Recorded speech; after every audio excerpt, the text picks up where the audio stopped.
tava com um pouquinho de dificuldade para poder entrar aqui, porque internet de padaria, você sabe como é que funciona, né?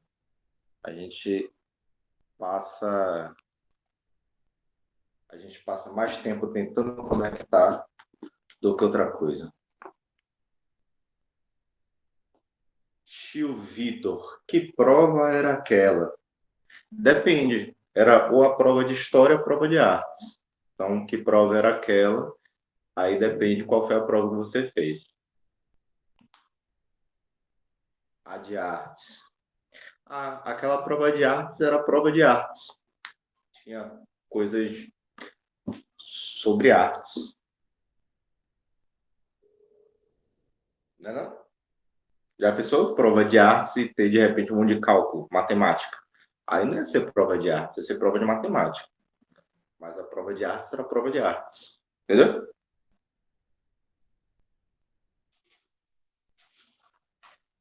Hum, deixa eu ver aqui. Só separar isso. E pronto. História. A de história é uma questão, o senhor deu de mão beijada. Foi? Não lembro não. Qual foi a questão que eu dei de mão beijada? Cafezinho importante. Qual foi a questão que eu dei de mão beijada? A primeira? Eu nem lembro mais qual é a primeira questão. Eu tenho que procurar aqui. Primeira questão de história que eu dei de mão beijada. Não lembro, gente. Porque foi tão fácil assim. Eu estou fazendo prova tão fácil assim, eu vou começar a dificultar para vocês. Vocês estão achando a prova fácil, porque não era assim. Eu não era assim antes de chegar e fazer prova fácil para vocês. Agora já está dizendo, professor, sua prova estava fácil. Não, peraí. Não. Eu tô aqui é para dificultar as coisas. Negócio de facilitar, prova fácil mesmo, né? Próximo. Próxima prova fácil, né? Eu vou fazer prova fácil. Agora que eu vi. Quer que eu faça a prova fácil? Tá pensando o quê? Primeira questão da prova de história. Ah, tá. Foi para ninguém ficar com zero, pô. Aí eu, tô olhando aqui agora. Quem foi o primeiro rei a assumir o trono simultaneamente na Espanha e Portugal através da União Ibérica? Era tipo, era um Felipe, né? Aí você só precisava saber que Felipe era ele. Então, tá lá, técnico Filipão, lá do Brasil, né? Felipe Andreoli, Felipe Neto, irmão. É porque eu não sei qual era o nome do irmão do Felipe Neto. Aí eu coloquei a opção lá, o irmão do Felipe Neto. É que nem aquele desenho, o irmão do Jorel. Ninguém sabe o nome do irmão do Jorel. Todo mundo conhece ele como irmão do Jorel. Então, é a mesma coisa de Lucas Neto. Eu vi agora que você botou aí Lucas Neto. Mesma coisa de Lucas Neto. O povo conhece ele como irmão do Felipe Neto, não como Lucas Neto. Então, pelo menos eu conheço ele assim. Enfim. Mas a prova algumas questões estavam mais fáceis mesmo, outras um pouquinho mais difíceis.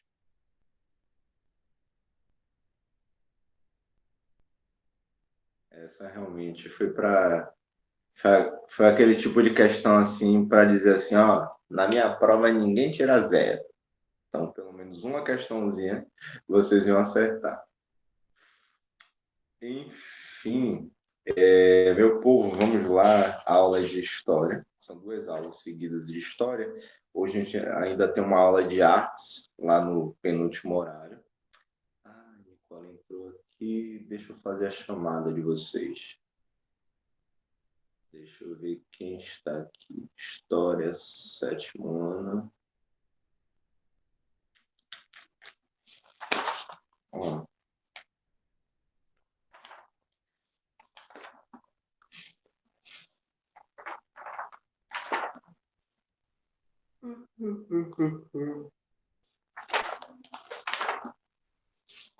A gente vai começar um assunto novo agora. Na verdade, nós vamos tratar nesse restinho de unidade, porque a gente só tem 2 semanas de aula, só tem essa semana e a próxima semana, e depois já é prova. Então, vamos trabalhar com 2 assuntos. Tá? Deixa eu fazer a chamada aqui. Quem é que está presente?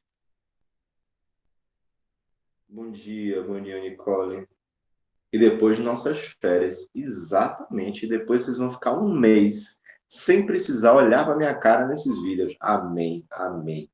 Amém. Amém nada, que eu sei que vocês vão sentir minha falta, rapaz. Ficar aí cheio de saudade. Ah, meu professor lindo, maravilhoso, cadê ele? Quero ver. Eu sei que vocês são assim. Sei que vocês são assim.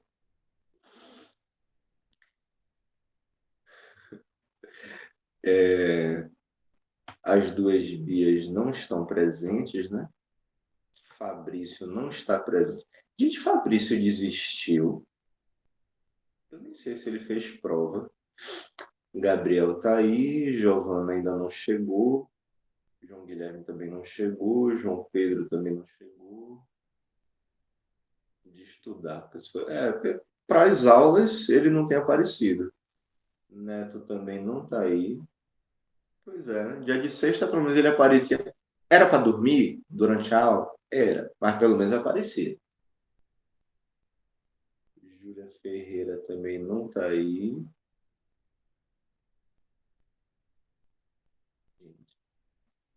Leonardo também não chegou. Luiz Gustavo presente. Maria Clara Silva ausente.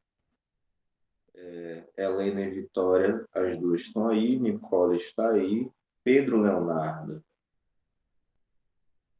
Ele começou a namorar, começou a faltar aula. Está dormindo tarde, então. Está namorando até mais tarde no WhatsApp. Rosane presente, Sara presente. Beleza. Ok.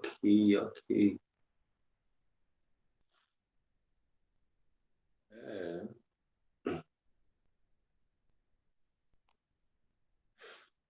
Então, vamos lá, ó. É esse daqui, ó. Capítulo 18.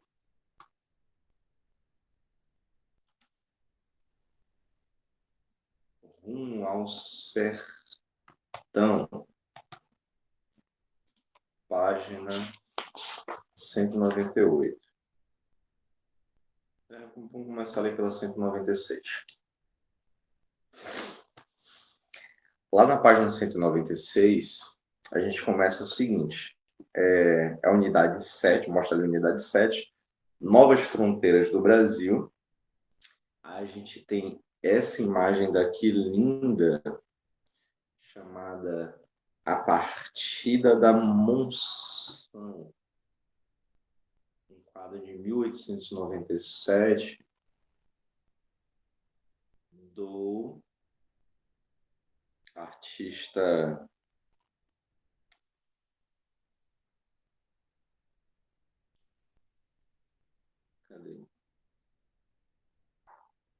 do José Ferraz de Almeida Júnior, artista brasileiro José Ferraz de Almeida Júnior, que se trata dessa imagem daqui.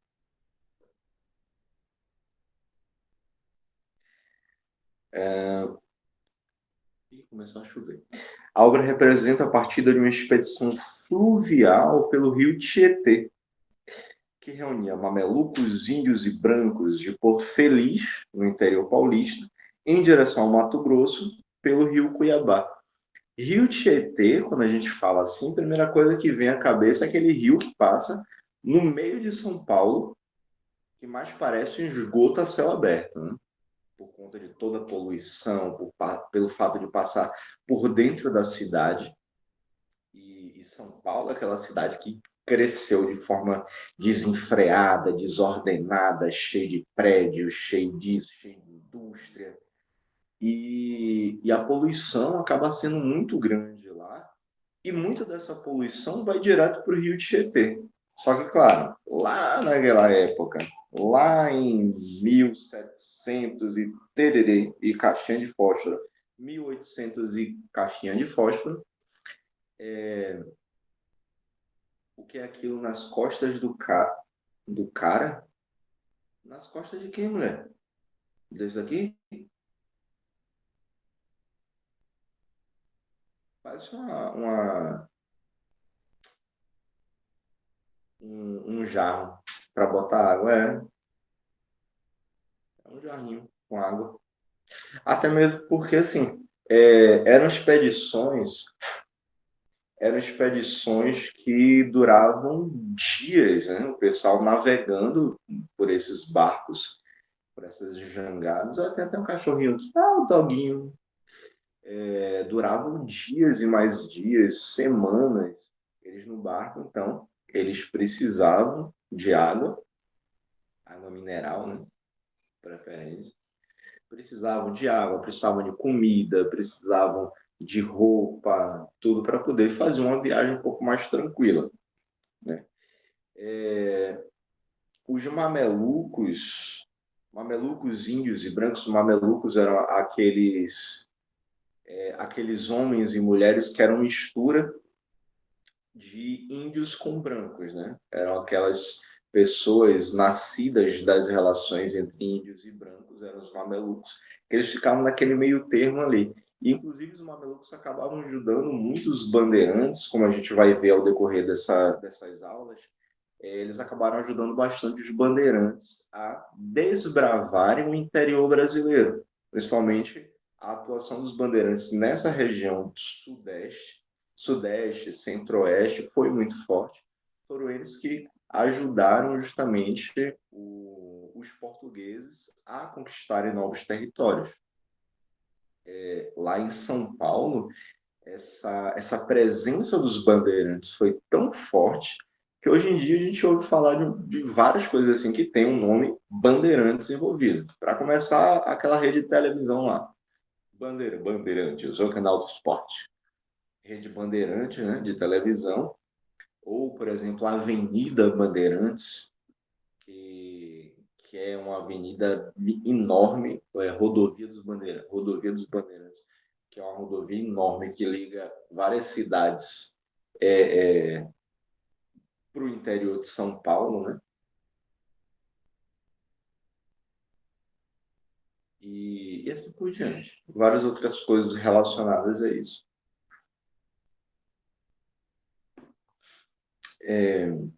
Aí a gente tem o seguinte. Em 1627, o historiador baiano Frei Vicente do Salvador escreveu que os portugueses deviam se aventurar mais pelo interior do Brasil. Deixa eu ver só uma coisinha aqui.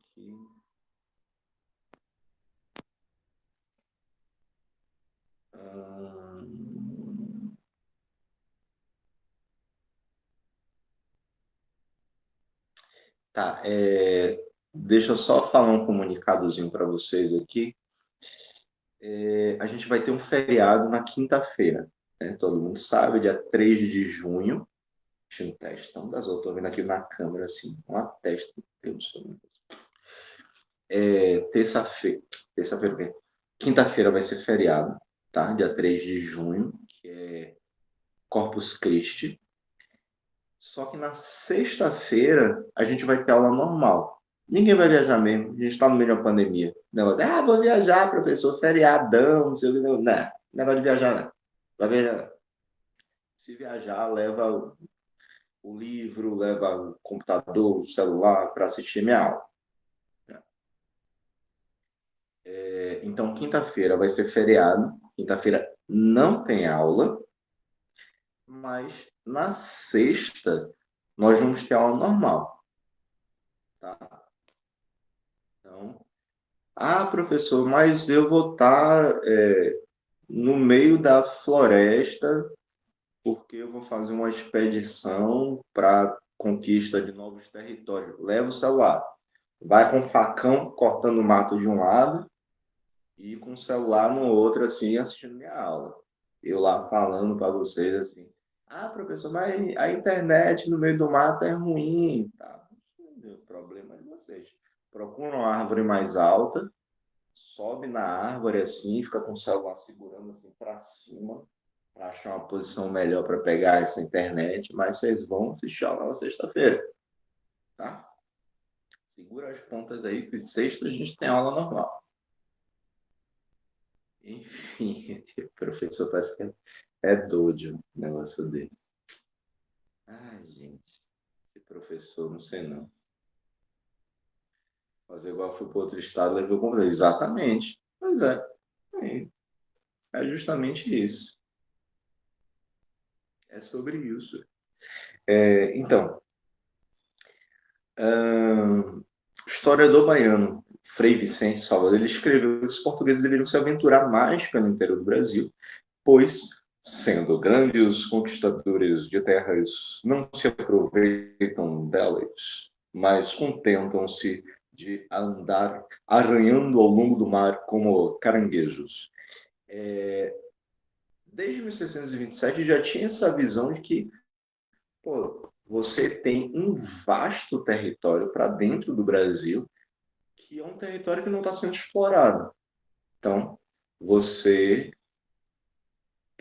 tudo bem que eles não tinham conhecimento da extensão do interior do Brasil, mas eles sabiam que tinham mais coisa para dentro.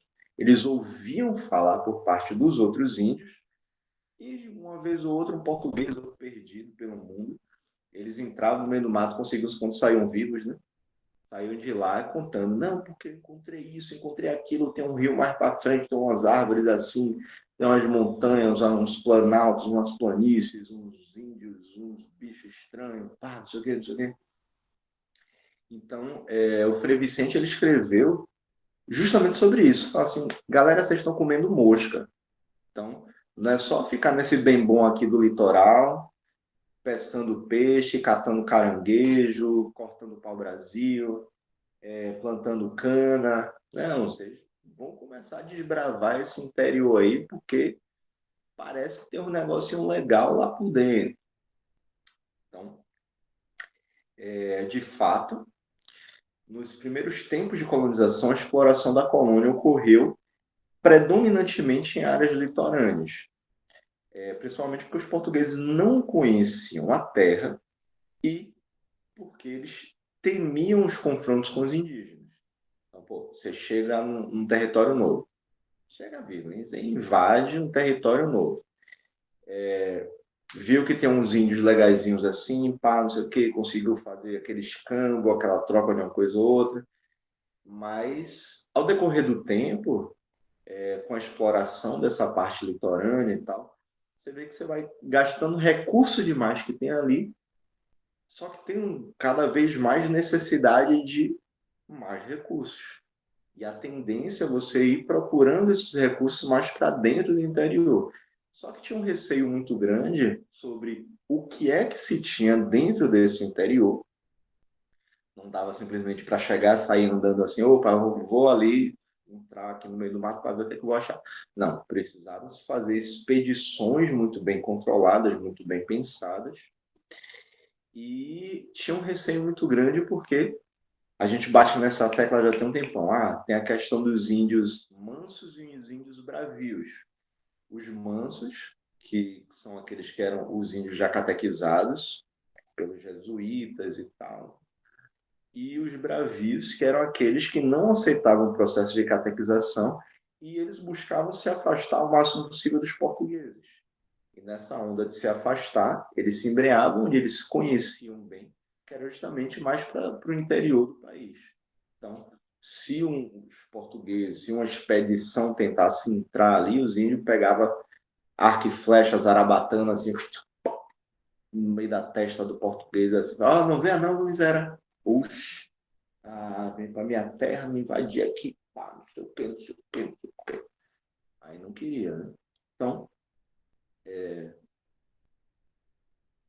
esse início acabou se tornando bastante difícil para esse tipo de exploração por conta desses vários problemas que eles encontravam.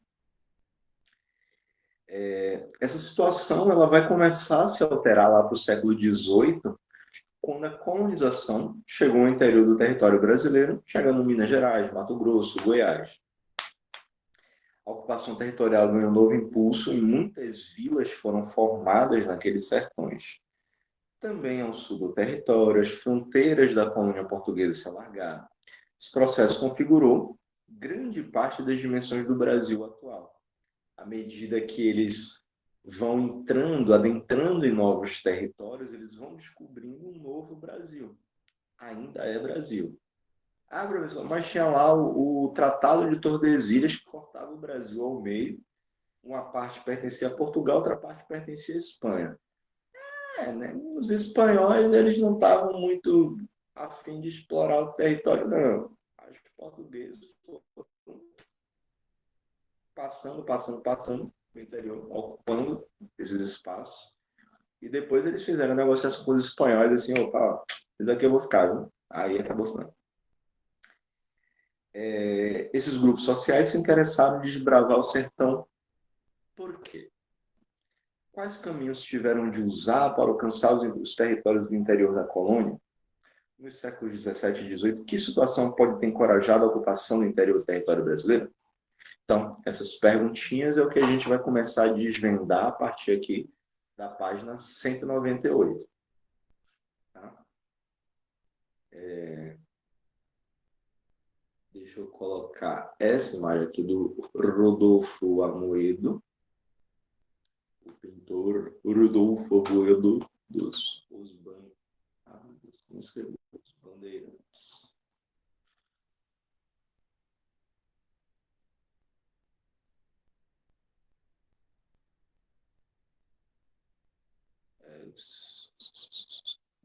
Deixa eu pegar essa imagem mais aberta.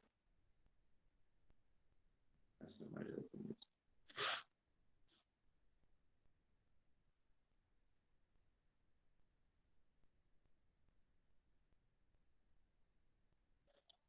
Pronto.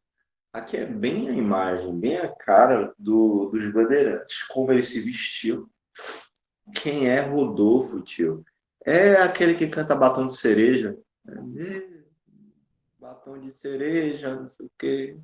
Não sei como é a música, não, do Big Brother. Aí ele tava um pouquinho diferente aqui, né? Que ele tinha deixado a barba crescer.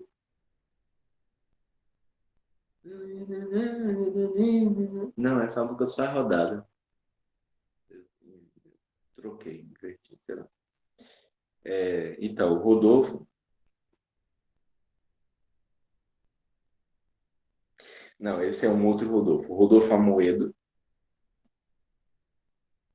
foi um pintor brasileiro e ele foi autor dessa obra aqui. Uma das grandes obras que ele fez, que foi ele buscava retratar muito essa imagem dos portugueses, dos bandeirantes, dos mamelucos, a relação dos portugueses com os indígenas durante esse processo de exploração do interior brasileiro. Então, ele vai pintar quadros como esse daqui, chamada O Bandeirante, pintar quadro como O Ciclo do Ouro também. Esse aqui é do Rodolfo Amoedo, também mostrando a relação dos portugueses com indígenas e negros. Aqui durante a exploração de ouro, né? Porque a imagem se chama justamente Ciclo do Ouro, e essa imagem especificamente, ela trata da mineração do ouro, aquela coisa de você peneirar o ouro, né? Enfim, várias imagens. Eu quero imagens. Vamos voltar para essa daqui, que é a nossa imagem do momento. Essa que está na página 198 de vocês. O Brasil, claro, é o maior país da América do Sul e seu vasto território é uma das razões para que exerça uma liderança econômica frente às demais nações sul-americanas, ocupando o lugar de potência regional. Pelo menos era assim antes, né? Hoje em dia, o país se tornou, esse povo que está aí no poder, se tornou um pária. Um negócio assim, o povo pensa assim, chave, Maria, Brasil, eu suportava esses brasileiros. De vez em quando acontece. O povo chega assim, mas não quero Copa América aqui não. Aí o Brasil, opa, vai, tem que ver isso daí, tá ok? Vem trazer para cá. Não pode. Tá no meio de uma pandemia, não pode negócio de Copa América.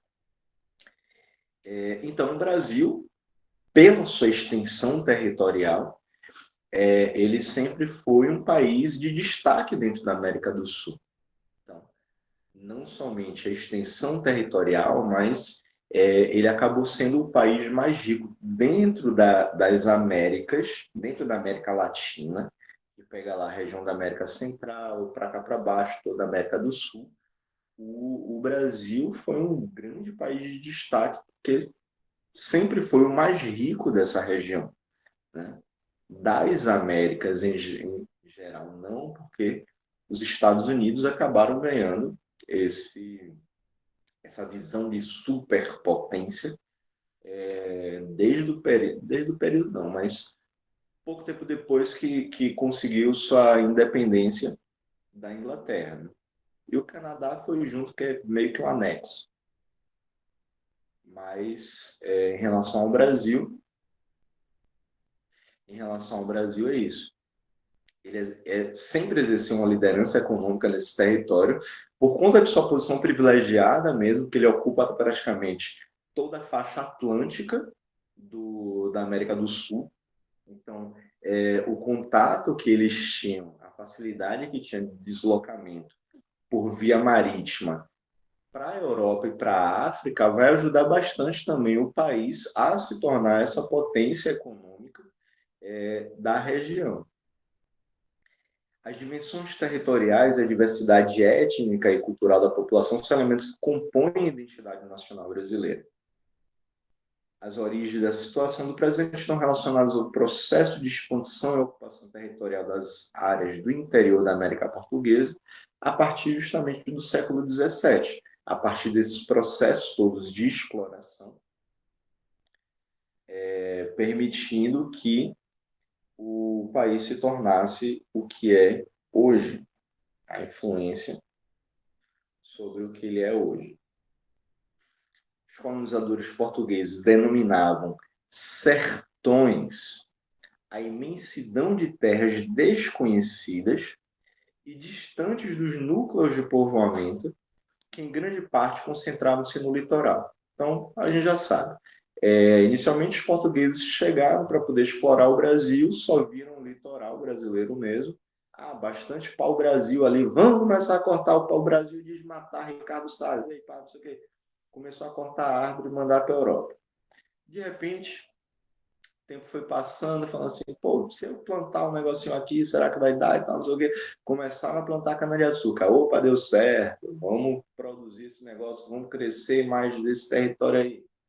Depois foram produzindo outros alimentos também, claro, mas focando ainda bastante na cana-de-açúcar. Então, os núcleos de povoamento, os locais onde tinha uma grande concentração de pessoas, acabavam sendo nessa região do litoral. Então, as primeiras cidades vão surgir no litoral, os primeiros grandes núcleos vão surgir no litoral, porque próximos aos portos de escoamento, depois no entorno das fazendas. Então, a cidade vai crescendo por ali, e só depois que esse processo de exploração, esse processo de caminhada mais para o interior dos estados, é que vai fazer com que novos núcleos populares, núcleos de povoamento, surjam mais para o interior.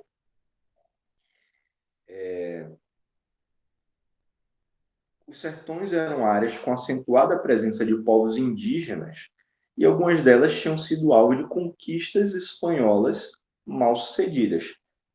alguns espanhóis já tinham tentado conquistar o território desses sertões, só que pelo outro lado, né? Eles não passavam nem por dentro do território brasileiro, alguns sim, passam por dentro do território brasileiro, mas geralmente vinham através do território que pertencia à Espanha, então, Argentina, Equador, Bolívia, Venezuela, então vinham lá por dentro do território da América do Sul, e de lá eles tentavam entrar no Brasil.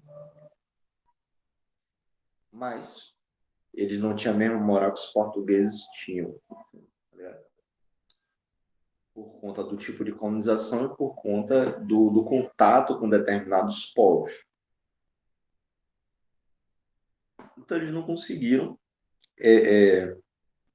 ter muitas conquistas dentro do território brasileiro. A conquista dos sertões ele vai se iniciar especialmente por causa das condições precárias de subsistência da população da capitania de São Vicente, localizada ao sul da colônia. A capitania de São Vicente, que é hoje a cidade de São Vicente, que é do lado de Santos. Santos, São Vicente, Praia Grande, que são territórios, são cidades litorâneas, são cidades portuárias, surgimento de portos, né?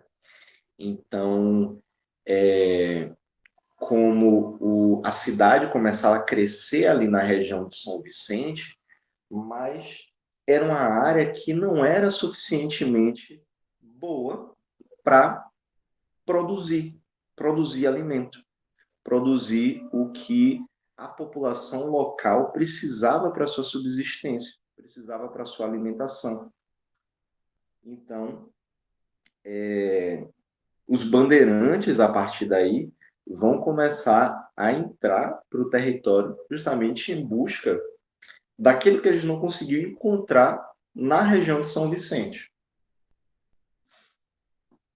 E aí a gente começa aqui falando do seguinte das bandeiras. Nos séculos XVI e XVII,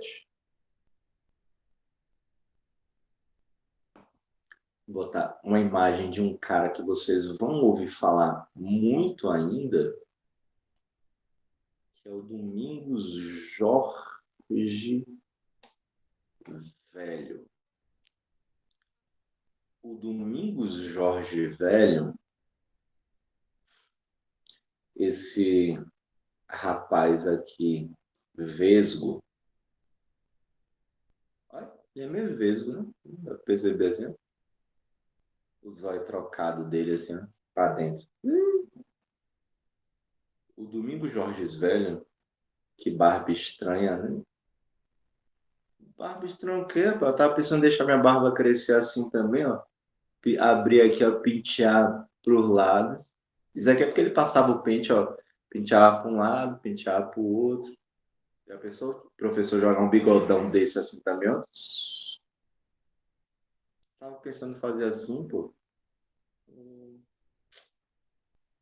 Já tava aqui com a ideia, não, vou voltar das férias com a barba assim, tipo Domingo Jorge Velho. Mas aí você já tá reclamando, eu vou ter que deixar a barba assim. Fazer o quê, né? Mas enfim, no século XVI e XVII, enquanto no Nordeste prosperava a produção do açúcar e do tabaco para exportação, lembrando aí sempre, a gente vai ter os grandes latifúndios, né, que são terras em que se volta à monocultura. E o que é monocultura? É a plantação de um único tipo de produto. Mono significa um. Cultura, nesse caso aqui, vai ser em relação a cultivo. Então, vai ser um cultivo de um único tipo de produto. E aqui a gente vai ter campos, latifúndios, que vão ser específicos de cana-de-açúcar e outros latifúndios específicos de tabaco. da planta do tabaco, né?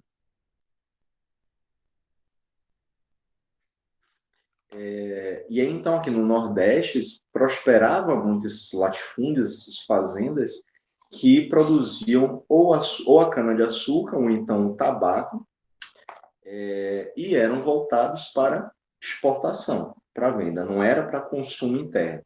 Produziu aqui e vendeu ali no porto. Pronto. Produziu em Pernambuco, mandou para o porto lá de Recife, manda para a Europa, manda para a África.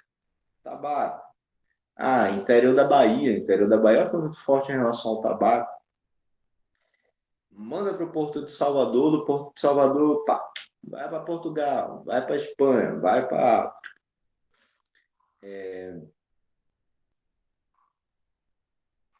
Nas demais regiões da colônia, nas outras regiões do Brasil, que não o Nordeste, praticava-se a agricultura de subsistência. Como assim, professor? Com agricultura de subsistência? Aí, novamente, a gente também já falou outras vezes a respeito disso, do que é a ideia de subsistência, que é...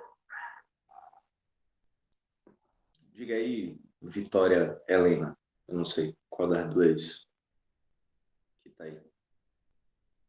O que é cultura de subsistência? O que é agricultura de subsistência?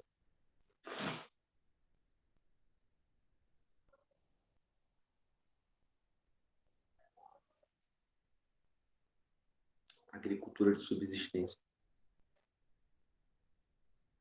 Não? Ninguém? Fala. Vitória Helena, estão acordadas? O que é agricultura de subsistência?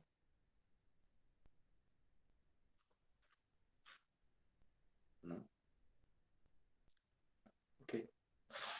Então, a agricultura de subsistência nada mais é do que a produção somente daqueles alimentos que são suficientes para você conseguir se manter vivo, se alimentar, produzir, comer, tá, tudo.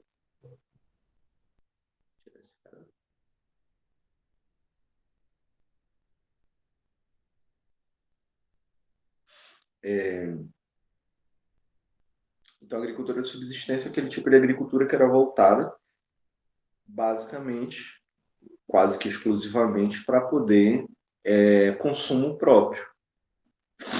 Produzir para se alimentar ali, para alimentar os seus, alimentar a comunidade que estava ao redor, assim, somente daquilo que dava ali na terra. Então, muitas vezes não sobrava nem mesmo o suficiente para poder juntar e vender numa feira, vender no mercado, alguma coisa assim, não rolava.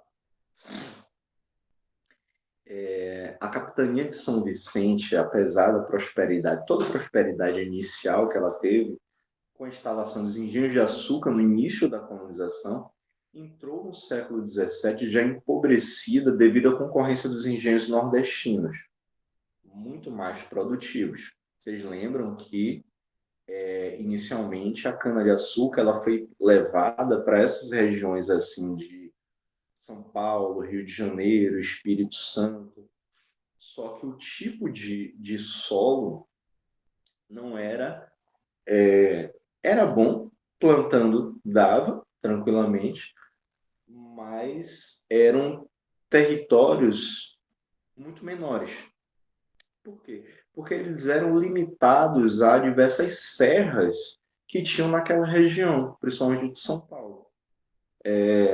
Serra da Borborema, Serra da Capivara, Serra de não sei onde e tal, que impedia que o território ele se expandisse para muito além daquela região litorânea.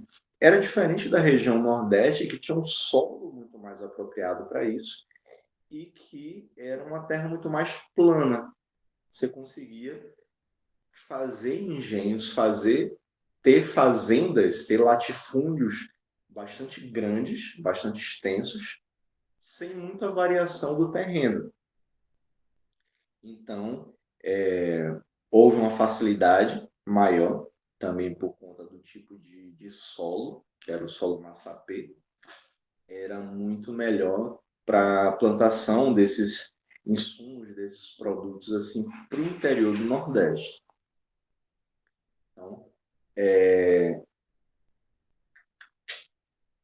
São Vicente entrou no século XVII já empobrecida devido a essa concorrência dos engenhos no Nordeste, que eram muito mais produtivos. Além disso, os produtores de São Vicente não tinham apoio da metrópole, interessada apenas nas capitanias lucrativas. Portugal começava a ver assim, opa, ó, Pernambuco está dando dinheiro, Bahia está dando dinheiro, São Vicente não está dando muito lucro, não. Vamos deixar São Vicente de lado. Vamos focar no Nordeste. Então, pronto, o investimento todo da metrópole ia para o Nordeste. As capitanias hereditárias, quando foram criadas, vamos para onde, mulher? As capitanias, é a laminha de novo, né? Então, só para as capitanias hereditárias, elas cresciam muito mais, a doação daquelas terras, a divisão daqueles territórios, ia muito mais para a região do Nordeste. Bia, entrou quem? Bia da Frente. Deixa eu colocar presença em Bia da Frente. Seja muito bem-vinda, Bia da Frente.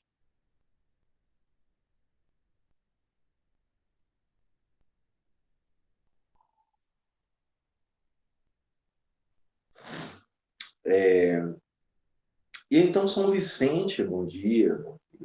São Vicente não tinha, o sol já nasceu lá na fazendinha. Não está fazendo sol não, filha, tá? O tempo está todo nublado, então o sol não nasceu assim na fazenda. Está nublado. Vai chover. Caiaque e a MSC, pessoal. Caiaque e a MSC. MSC deve ser música, né? Caiaque e a música, professor. Música no mundo bita.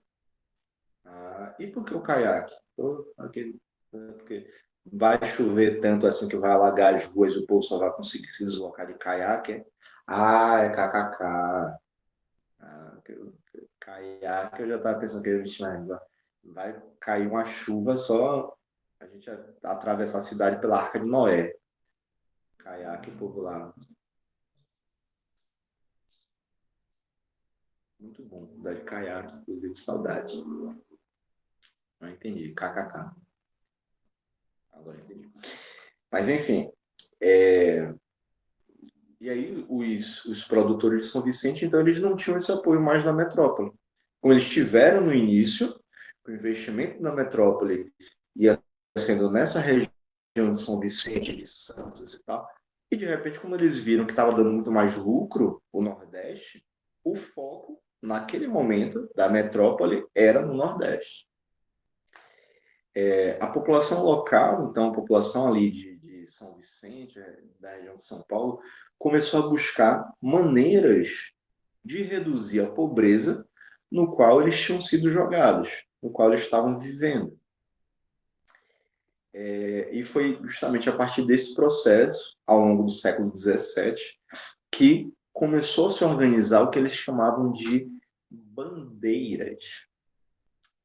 No caderno de atividade de vocês, inclusive, tem lá uma questãozinha ou outra, e depois, na prova, daqui a 2 semanas ainda, vocês vão ter questão que vai falar justamente disso, o que eram essas bandeiras. Então, foram organizadas essas bandeiras lá no século XVII, que eram expedições que partiam para o interior do território em busca de riqueza, em busca de ouro. Elas reuniam dezenas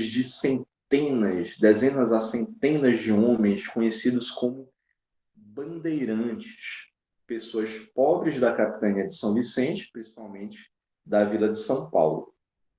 Os bandeirantes iam em busca de indígenas para escravizar e de mercadorias valiosas como madeiras e minérios. Tio, Alguns cheguei, deles. tio, cheguei. Bota, não, tira minha foto, tira minha foto.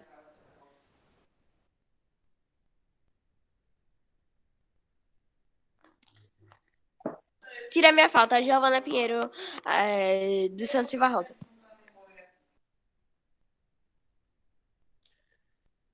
Tirei a falta de Giovana aqui.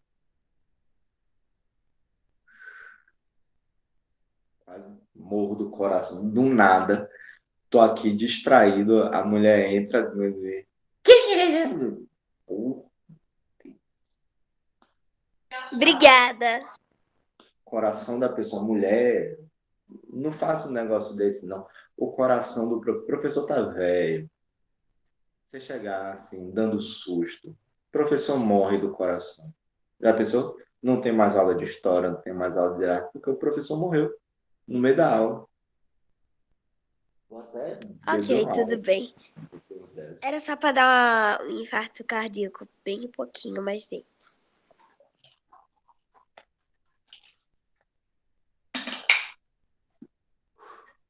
Estou bem, estou vivo,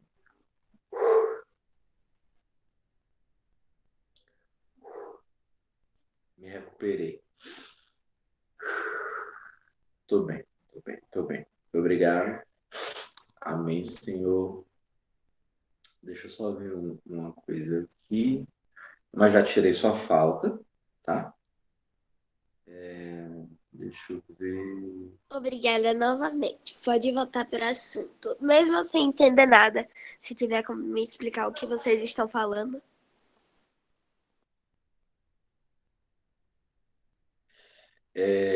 O assunto de hoje é da página 198. Oi, Neto chegou aí também.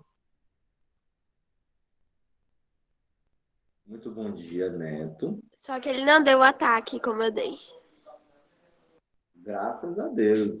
Ele é uma pessoa consciente que quer manter o professor dele vivo, diferente de certas pessoas que estão tentando matar o professor do coração. São duas aulas. São duas aulas, exatamente. Certo. Termina. Então, Giovana, Neto, que chegaram agora, a gente está falando a respeito do capítulo 18, um assunto novo, né? Capítulo 18 a respeito da presença dos bandeirantes no território brasileiro e a importância que eles tiveram para o processo de expansão do próprio território, porque eles, fugindo da pobreza que já assolava ali a região de São Vicente, Santo São Vicente e tal, para a região de São Paulo, né, eles começaram a se juntar através das bandeiras e foram entrando no território brasileiro. Lá para a região de Goiás, para a região do interior de São Paulo, mais chegando a Goiás, Mato Grosso do Sul, tal, não sei o quê, em busca de novos locais para irem atrás de riquezas. Deixa eu ver aqui. Os mesmos.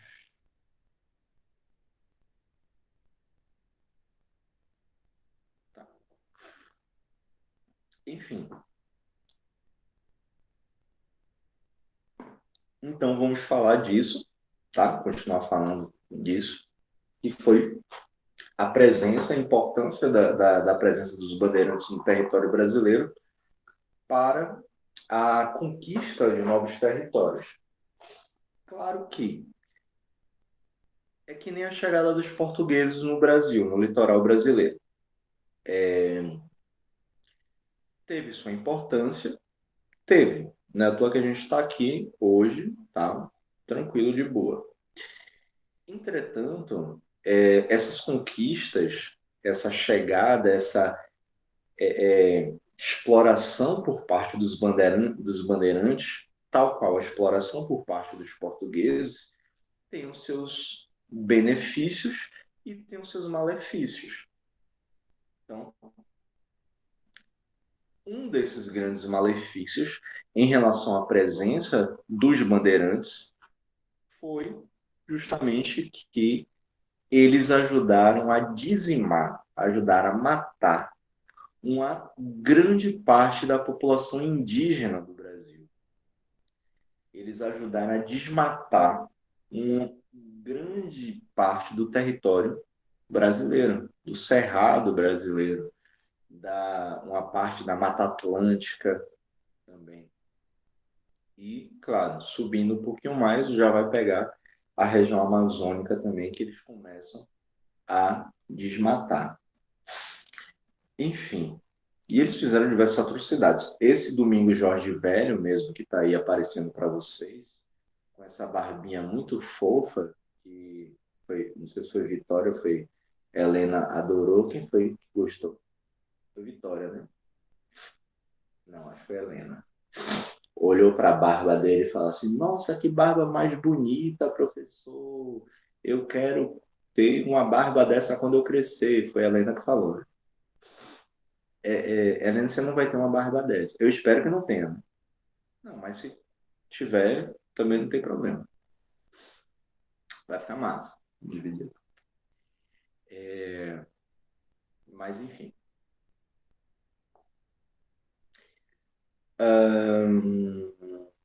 Já que eu parei. Os bandeirantes, eles iam em busca de indígenas para escravizar. Vocês lembram que nos engenhos de açúcar da região Nordeste, eles já utilizavam nessa época a mão de obra escrava, mas aqueles que estavam vindos da África. Só que isso gerava um custo. Como eles estavam lucrando bastante com essa produção, com essa exploração da cana-de-açúcar, esse comércio da cana e do tabaco, eles tinham dinheiro para poder comprar escravos vindos da África. Só que o pessoal da região de São Vicente não tinha isso. Mas eles queriam escravizar pessoas. Quem é que eles iam em busca de escravizar? Justamente os indígenas, como os portugueses fizeram logo no início da chegada deles aqui no Brasil.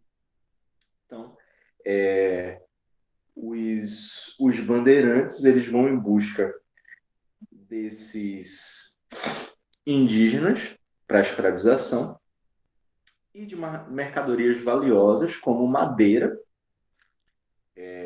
Não se limitar somente ao pau-brasil, eles vão encontrando novos tipos de árvores, novos tipos de madeira também, e minérios. Alguns desses bandeirantes, eles tinham origem indígena, outros tinham origem portuguesa, mas a maioria era de mamelucos, que eram mestiços de europeus, principalmente portugueses, com indígenas. E aí a gente volta a bater naquela tecla que eu já falei em outros momentos aqui de nossas aulas. Muitas vezes esses mamelucos ou os mestiços, os mulatos, que se chamavam do nascimento de crianças que eram fruto de relações sexuais entre portugueses e escravas africanas e negras africanas escravizadas, muitas vezes eles nasciam oriundos do estupro dessas mulheres. Então, muitos desses mamelucos, desses mestiços, dessa mistura de europeu com indígena, eram justamente os portugueses que estupravam as mulheres indígenas e dali nasciam essas crianças, né?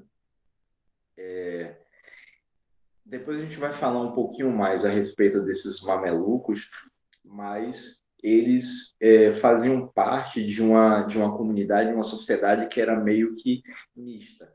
Eles poderiam ter um contato com os portugueses, por serem filhos de portugueses, mas eles ainda conviviam pacificamente, na sua maior parte, com as comunidades indígenas.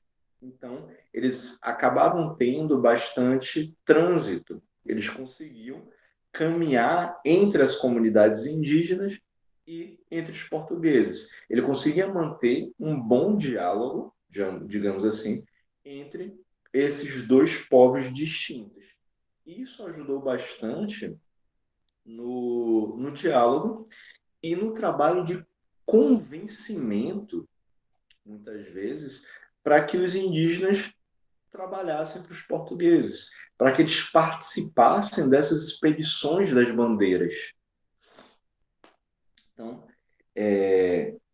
apoiados por suas lideranças, muitos indígenas participaram das bandeiras a fim de capturar povos inimigos. Opa, está aqui Giovana, é inimiga de Neto, tá? São de tribos diferentes, né? Giovana quer quebrar Neto na porrada e coisa e tal, não sei o quê. Aí o que é que Giovana faz? Fala assim, ó, vou me juntar com essa galera aqui, Logo esse, tio, logo esse exemplo. com esses portugueses. Tá? Você gosta de Neto? Pronto. É porque João Pedro não está aqui, porque geralmente eu boto vocês dois para brigarem, né? Mas como ele não está na aula, eu quero arranjar outra pessoa para você brigar. Aí então, o que é que acontece? Giovana se junta com os portugueses, fala assim: opa, vamos entrar aí, vamos conquistar esses territórios ali. Tem uma tribo ali mais para frente que carne de pescoço, não curto muito, não viajo muito. Então vamos invadir o território dele e vamos matar esses miseráveis, escravizar uma galerinha ali e roubar aquele território deles para a gente. Giovana era feita de besta, porque os portugueses, na verdade, estavam um pouco se importando com o que ela pensava ou deixava de pensar. Para eles, o importante era ter alguém que conhecesse bem o território ali, para que pudessem cada vez mais ir entrando pelo interior do Brasil. Né? Mas Giovana deixou de ser feita de besta. Besta. Então, muitos indígenas eles acabaram participando dessas bandeiras a fim de capturar povos inimigos. Enquanto os mamelucos, esses filhos, esses mestiços, essa mistura de portugueses com os indígenas, os mamelucos eles forneciam cativos, outros indígenas, como força de trabalho aos seus parentes e aliados brancos. Os indígenas, os mamelucos se juntavam aos brancos assim, não vai dar que preste. Isso mostra que ao longo da colonização, os indígenas estabeleceram diferentes maneiras de lidar com os conquistadores. Buscaram alianças que fossem também do seu interesse. Então, muitos desses mamelucos, eles, claro, queriam riquezas, eles se juntavam com os portugueses para a obtenção de riqueza, mas também alguns se juntavam para a obtenção de prestígio pessoal ou alguns benefícios para a sua própria comunidade. Fosse a expansão no território, do seu território, fosse para poder derrotar alguma tribo inimiga, fosse para poder não ser dizimada, não ser morta pelos portugueses. Tipo, era uma forma de que eles encontravam também de sobrevivência, muitas vezes. Chegava assim, ó, aquela expressão que o povo fala, que é se você não pode contra eles, junte-se a eles. Era meio que os mamelucos faziam. Pô, a gente sabe que a gente não pode lutar com as nossas armas aqui contra os portugueses. Então, o que é que a gente vai fazer? Vamos nos juntar com eles, que aí a gente mantém uma moralzinha assim e se mantém vivo. Que nesse momento é importante para a gente. Então, eles faziam algumas alianças que acabavam sendo do seu próprio interesse. A participação de populações indígenas e de mamelucos nas bandeiras foi essencial para que eles pudessem chegar em terras remotas. Ah, professor, o que é que são terras remotas? São terras mais distantes. Tá? É só lembrar assim, ah, professor, controle remoto. O que é um controle remoto? É um controle da televisão lá que você pode mudar de canal, você pode fazer uma coisa ou outra sem estar perto da televisão. Ó, o remoto, ensino remoto que a gente faz aqui é uma forma de ensino, uma forma de aula que a gente não precisa estar presencialmente. Então, ó, o que são essas terras remotas? Que são o que são essas terras remotas? São terras mais distantes. Então, a participação dessas populações indígenas e dos mamelucos, esses intermediários entre portugueses e indígenas, foi essencial para que os portugueses, para que os bandeirantes eles pudessem adentrar no território nesses locais que antes não eram conhecidos. Ele e o café dele. Muito bom, muito bom. É porque está fazendo frio, aí é bom que o café ajuda a aquecer. Mentira que se estivesse fazendo calor, ia estar bebendo café do mesmo jeito, né? Então, pessoa viciada em café não tem jeito, não. É, eles guiavam o bando pelas matas, eles guiavam o bando pelas matas, os mamelucos tal, tinham conhecimento da região. Então, fala assim, opa, vem por aqui, olha, não pise aí não, porque senão você vai ser picado por uma cobra. Olha, Giovana, não entre nesse rio não, porque senão vai vir um jacaré, vai arrancar um pedaço de sua perna. Olha, não faça isso não faça aquilo não, olha, não vai pular dessa árvore aí não, mulher. Então, como eles tinham conhecimento do território, eles eram os guias dos portugueses para que o povo pudesse se manter vivo. Importante. Eles abriam trilhas para poder plantar alimentos e praticavam as atividades de caça, pesca e coleta. Então, claro, essas bandeiras, elas não eram coisas de, vamos fazer uma trilha. Não é fazer uma trilha, não é um passeio turístico que eles vão fazer que vai durar uma semana, 2 semanas, um mês. Não. Às vezes essas bandeiras, elas duram anos. Então, tipo, você vai, entra num território, conquistou ali, para não sei o que, abre uma parte da mata, começa a plantar ali, colher e tal, pronto, beleza. Se estabeleceu naquele local, aberto, tá, clareira, se estabeleceu ali. Aí fala assim, porra, beleza, já estamos bastante tempo aqui, vamos entrar mais um pouco pelo interior. Pronto, então anda mais, conquista mais, conhece mais território, pronto, abre mais um caminho, planta mais por ali, explora mais por ali. Então, precisa de gente que tenha conhecimento no plantio, na agricultura, precisa de gente especializada nessa questão da caça, da pesca. Essas divisões das tarefas eram importantes também. Dentro dessas missões, dentro dessas bandeiras, tinham também religiosos, porque você está conquistando novos territórios, você se utiliza também dessa questão da fé, importante para eles.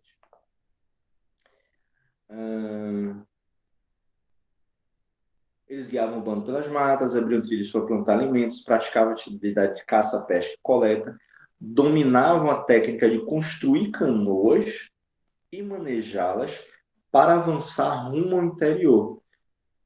E aí a gente volta. Tia, você conhece o Whindersson Nunes? Conheço. A filhinha dele nasceu prematura e faleceu, né? Foi. Triste, Tristeza, viu? bem triste mesmo. E o pior é que ele é super engraçado, eu gosto bastante dele. E Só ele que ele sofria já da pressão. tem um tempo que sofre com depressão, né? Aí, E outra, estavam mandando mensagem pra ele antes do filho morrer, desejando que o filho morresse. sim, eu soube disso.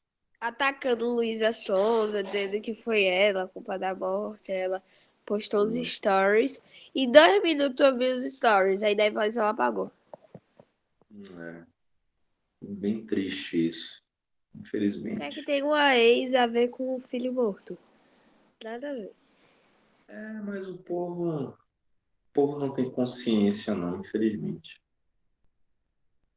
Ó, aqui a gente fala do seguinte: Eles dominavam as técnicas de construir canoas e manejá-las para avançar rumo ao interior.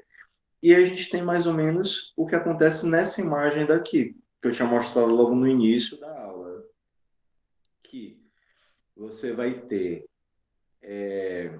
alguns indígenas, vai ter escravos africanos, negros africanos escravizados aqui, você tem crianças, você tem indígenas.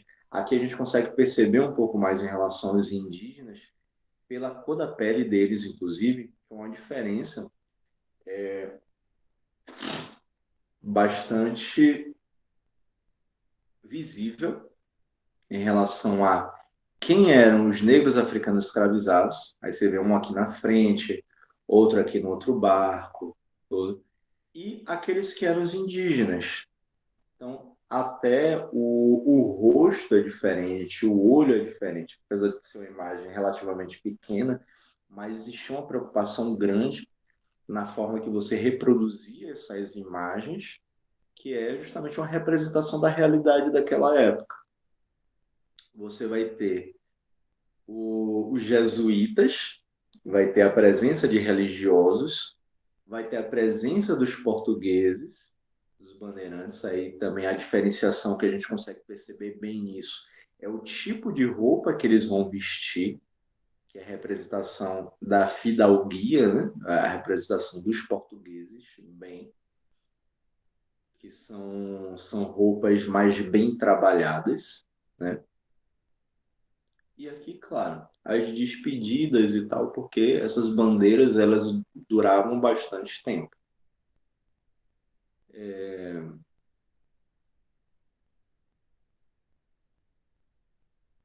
E os doguinhos aqui, ó. Um doguinho aqui, um dog aqui. Cara, não tem um dog caramelo, mas doguinho aqui. Os cachorros que eram importantes para caça e para perseguição dos indígenas. Tipo, para saber onde é que tinha o indígena, o faro do cachorro, né? Para poder saber onde é que tinham os índios escondidos. Então, esses animais domesticados acabavam sendo importantes também durante essas expedições.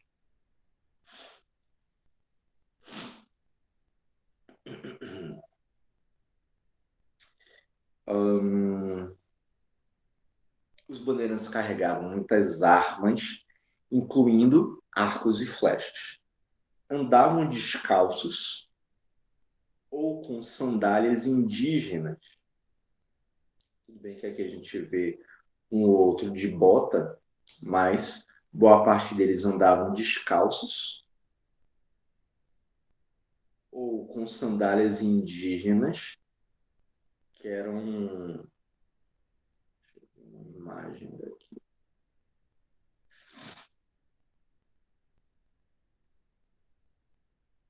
Hum.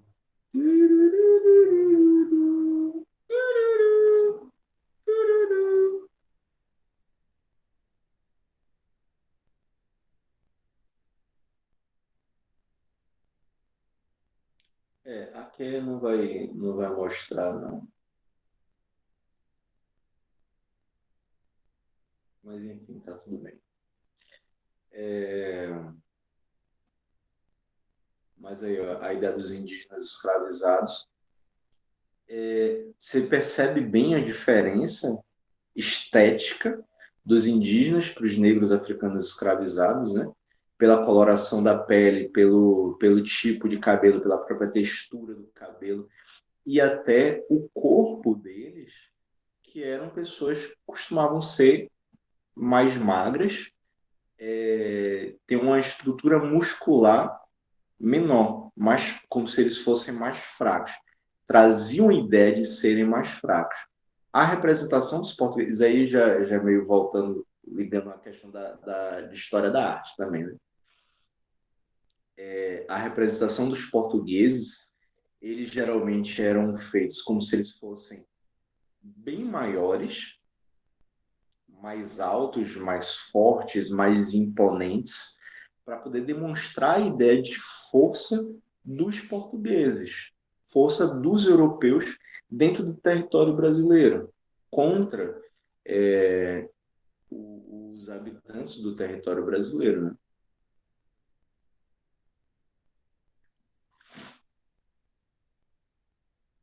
Hum, os bandeirantes, então, eles carregavam muitas armas, armas de fogo, mas também eles tinham arcos e flechas. Andavam descalços ou com sandálias indígenas. Alguns seguiam seminus, Verdade.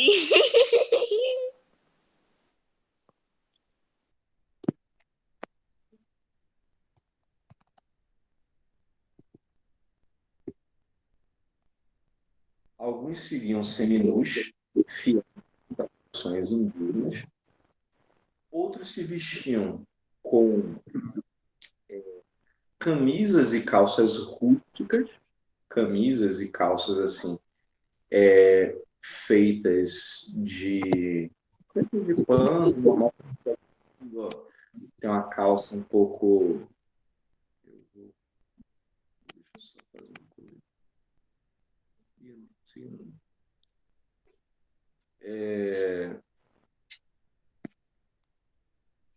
José, Neto, seu microfone está aberto. Só para cortar o microfone. Eu vou desativar aqui o seu som. Tio, você desligou o som de José Dantas. É o som de Neto. Acho que ele deve ter ligado sem querer. Porque só tava um barulho de, sei lá, tá mexendo em alguma coisa assim. Deve estar mexendo e não posso falar. Deve ter dormido em cima do celular e acabou batendo assim sem querer. É, Por sorte, não deu um ronco, né? De repente, é verdade. Ô, pra ver se eu consegui o Instagram dessa namorada. Agora eu falei com ela. Tô esperando ela aceitar a solicitação lá do privado. eu não escutei não, Giovana. Seu áudio cortou agora. Deu uma Eu falha. pedi solicitação para sua namorada E no quem é minha Instagram. namorada que você não conhece? Eu não apresentei minha namorada. Mas eu vou tentar conhecer pra ter certeza. Ah, tá.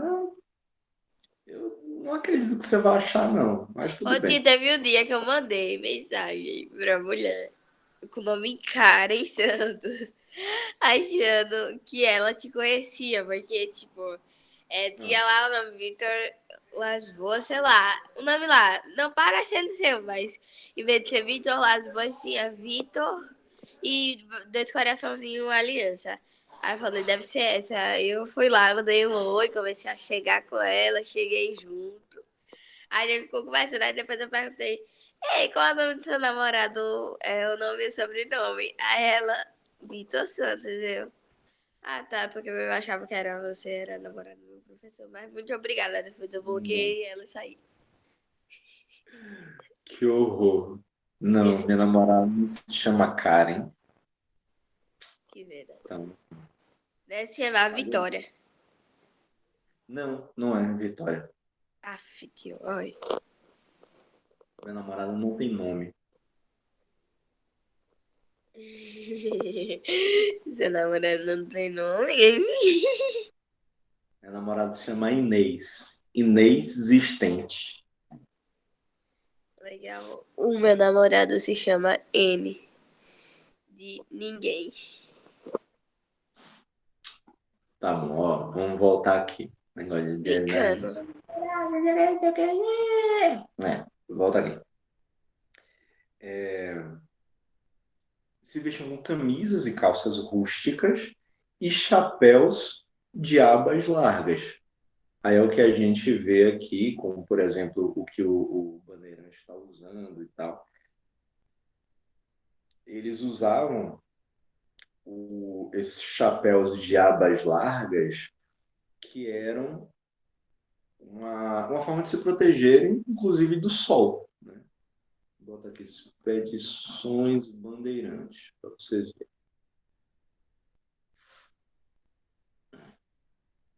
Aí, ó, o que se era muito utilizado era esse tipo de chapéu, assim, de chapéu normal, que ajuda a proteger o cucuruto das pessoas, né? A cabeça do povo, é, contra a insolação. Aqui, ó. Aqui, negros africanos escravizados, tal, tal. Mas aqui foi a disputa dos bandeirantes contra o pessoal do Quilombo dos Palmares, que é algo que a gente vai falar um pouco mais para frente, inclusive. É uma história muito punk jump. Essa imagem daqui é muito boa. Que é a ideia da disputa dos indígenas com os bandeirantes, né? Toda a agressividade dos bandeirantes, dos portugueses contra os indígenas, que muitas vezes andavam seminus, o arco e flecha. Não sei se dá para, se vocês estão conseguindo ver a imagem, porque para mim ela parece um pouquinho distorcida aqui, mas o arco e flecha aqui, que era uma das armas que os indígenas possuíam, que os mamelucos possuíam, enquanto os portugueses muitas vezes eles tinham já armas de fogo, né? O problema da arma de fogo é porque você precisa de pólvora e às vezes você não vai conseguir encontrar com tanta facilidade. Arco e flecha, você pegou, ó, uma madeira mais flexível, um cipó. Tio, isso pode matar alguém? Pode. Gente, muita gente morreu por causa disso. E aí essa disputa entre portugueses e indígenas.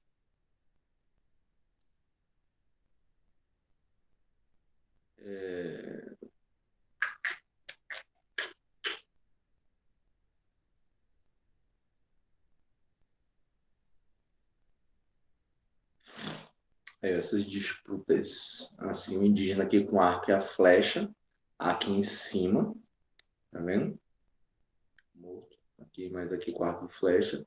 Enquanto que os portugueses estão com essas armas de fogo.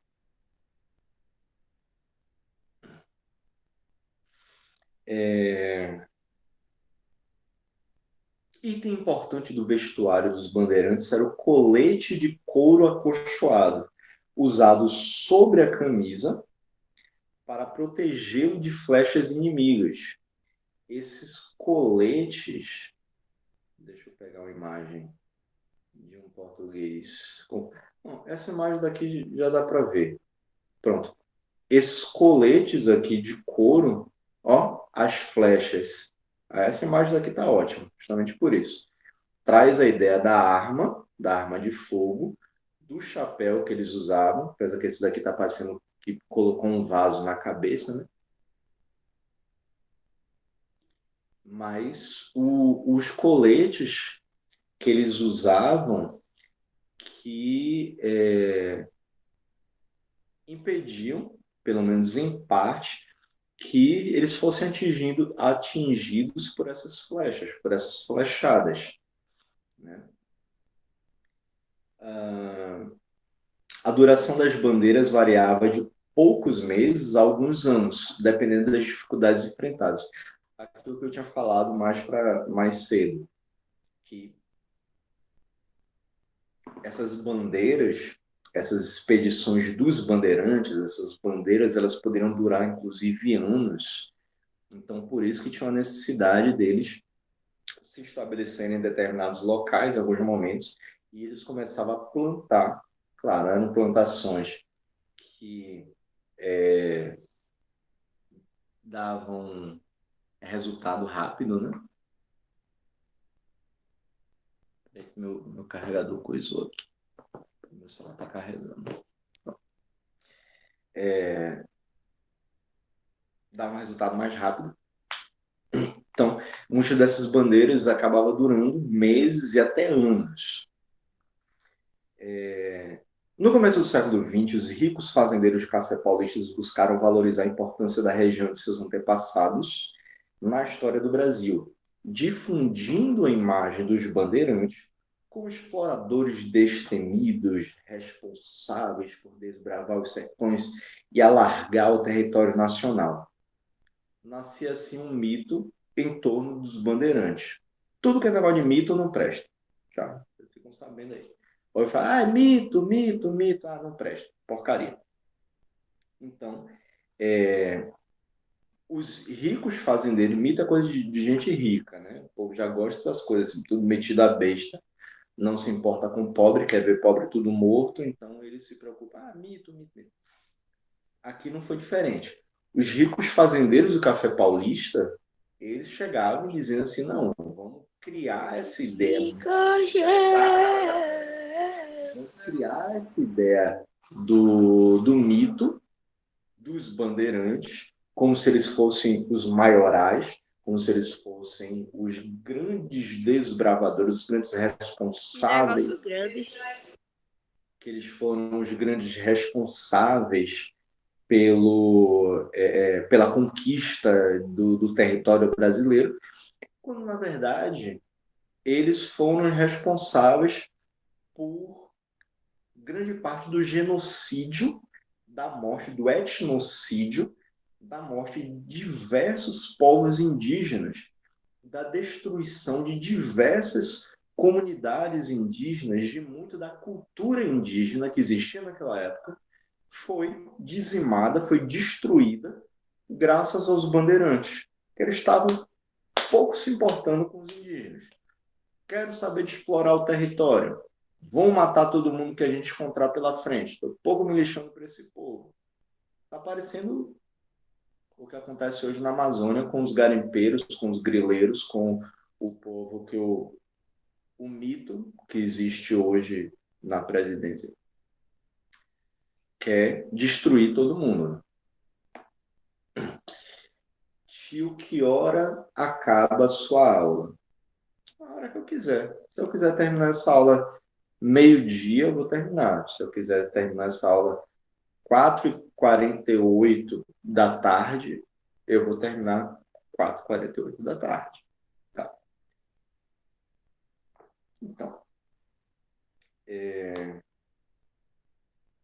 influenciados por esse contexto, muitos artistas criaram obras que reverenciavam a saga Bandeirante, como o quadro de autoria de Benedito Calixto. A obra do Benedito Calixto, que é essa daqui do Domingos Jorge Velho com o namorado dele aqui do lado. Não é o namorado dele, não. Não sei quem é esse coisinho que tá do lado dele, não. O boy. Domingos Jorge Velho e o outro bigodudo que está do lado dele. Então, a criação como se fossem imponentes, aquela coisa assim, tipo, eu sou o bambambam dessa terra. Tá? Essa bestalhada. Aqui tem um mapa interessante. De onde eles partem. Tá vendo? De onde eles partem inicialmente, da região de São Vicente, do litoral de São Paulo, e eles começam a entrar em diversos territórios, chegando inclusive ó, até lá por cima, até quase o Rio Amazonas, a região do sul do país, tá? O interior de São Paulo, Rio Tietê aqui, ó, onde fica, Rio Paraná, Rio Parnaíba, Rio Tietê. E teve também, claro, o Bandeirante no Nordeste. Mas, enfim. Atualmente, os historiadores reconhecem esses personagens como pessoas comuns que buscavam meios para garantir sua sobrevivência e se inserir na economia colonial, com base nas condições da época em que viveram. Então, claro, dá para bastante coisa nisso. A gente vai continuar na próxima aula. São 8h35 agora. A aula termina em 5 minutos, 8h40. Mas, então é isso. A ideia do mito bandeirante, a ideia do mito que foi criada em relação aos bandeirantes é de que eles teriam sido grandes desbravadores do território. Foram grandes desbravadores? Foram. Mas não dessa forma cheio de fantasia, cheio de pompas, como eles tentaram construir a imagem, né, desses bandeirantes.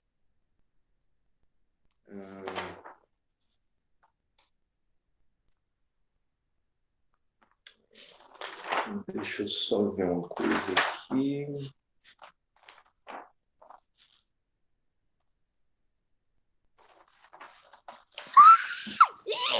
Ai, tio.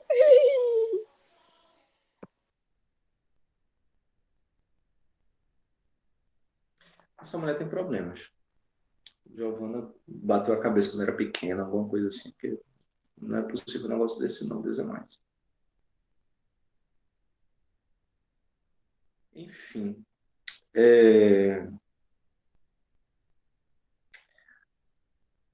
nossa próxima aula de história é na sexta-feira. Sexta-feira a gente continua com esse assunto. Os alunos que só fazem... Ah, tá, um recado aqui de Luciano para vocês.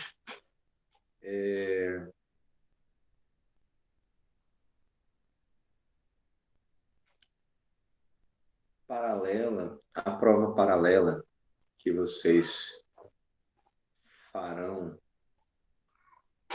no dia de...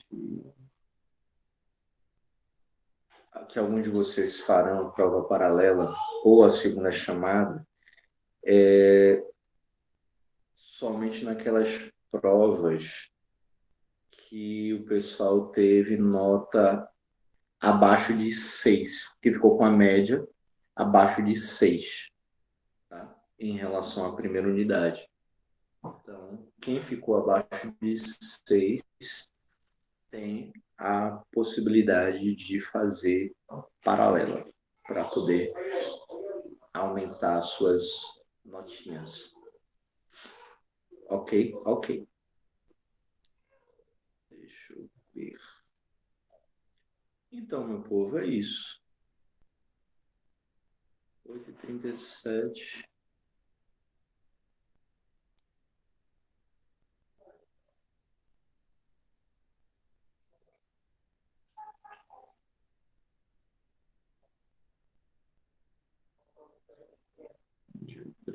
Hoje é dia 1º.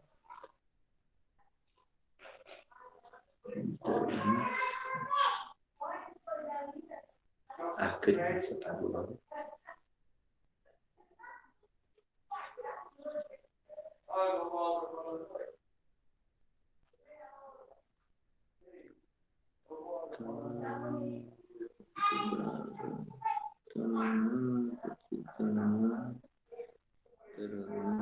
Próximo.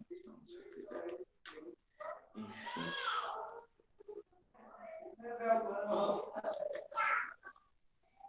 Então, meu povo, é isso. Vamos encerrar essa aula por aqui. Falta só 2 minutos. Não tem muita coisa para sair. Giovana saiu aí também. Graças a Deus, a bichinha estava doida. Coitada. E a gente continua. A gente se vê daqui a pouco. No quarto horário. Deixa eu ver aqui. No quinto horário de vocês. No último horário de vocês. De hoje. Que vai ser aula de artes. Beleza, beleza. Tranquilo, valeu. Então, tchau.